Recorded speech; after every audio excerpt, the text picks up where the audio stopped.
My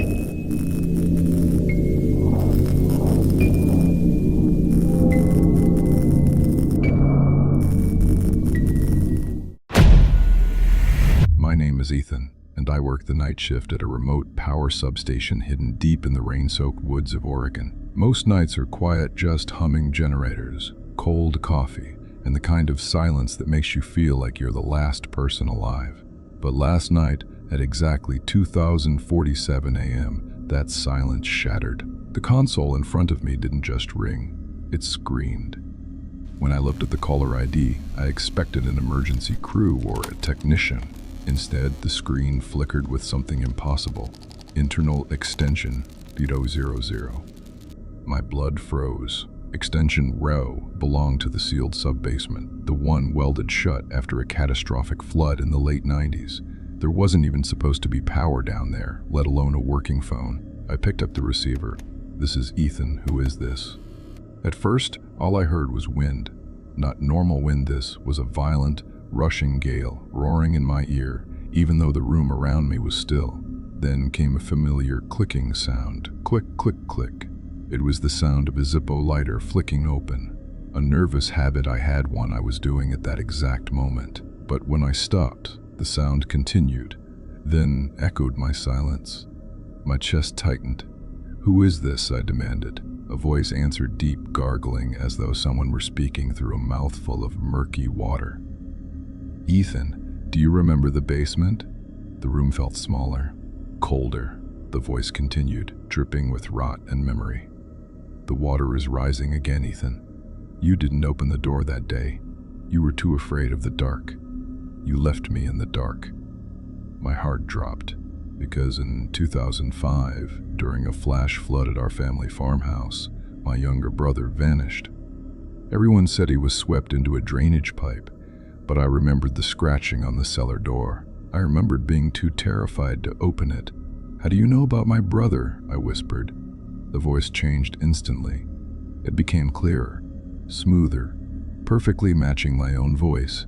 "I'm not your brother, Ethan," it said calmly. "I'm what you left behind in the dark." Before I could react, the elevator at the end of the hall, tagged out of service for 10 years, groaned to life. I heard it rising, floor by floor. Ding. The elevator doors slid open. The sound of something heavy dragging across the linoleum crept through the hallway. I stared at the flickering CCTV monitor. Something stepped out. Its limbs were too long, too thin, bent in ways no human bones should bend. It held an old rotary phone handset to the side of its head. A thick black cord trailed behind it, leading back into the darkness of the elevator shaft, down to the flooded basement. The creature turned toward the camera. It had no eyes, no nose, just a wide, jagged mouth frozen in a silent scream.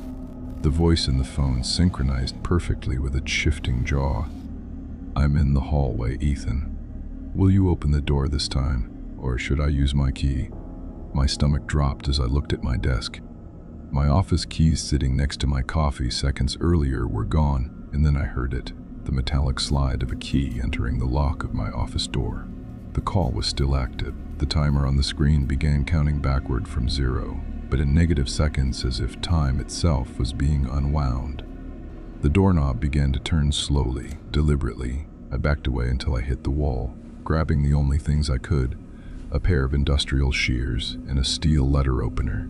Then everything went silent, completely silent. A moment later, dark water began seeping under the door.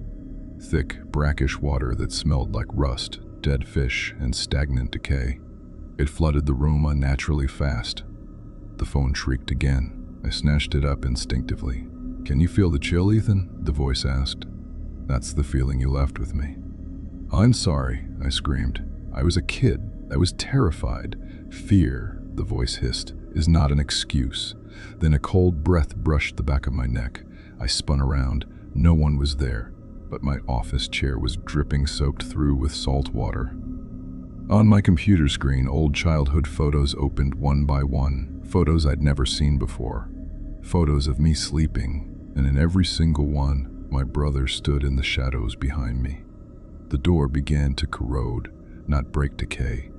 Rust ate through the steel as holes formed. Through one of them I saw an eye, not human, pale, round, like a deep-sea creature that had never seen sunlight. "You're not my brother," I whispered. "Dead?" The voice replied from everywhere at once. The phone, behind the door, inside my own head. "I didn't die, Ethan. I changed. And now the manager wants to meet the new hire." The only light bulb in my office exploded. I was swallowed in darkness. The door disintegrated fully as the water rose to my knees. Then I felt something wrap around my ankle. Long, cold fingers, far too many of them. It pulled me downward.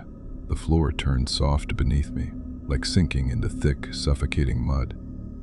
The last thing I saw before I went under was the phone screen. 25, the year my brother went missing. When I regained consciousness, I was slumped over my desk.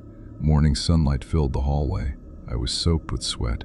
"No," I whispered, "just a nightmare." But when I grabbed my cell phone to call my wife, my hand froze. There was a missed call from 2:47 a.m., the landline to our old farmhouse, the house that burned down years ago. And sitting beneath my phone was a small patch of wet green moss, and my Zippo lighter, only now it was rusted solid, as if it had spent 20 years at the bottom of a well.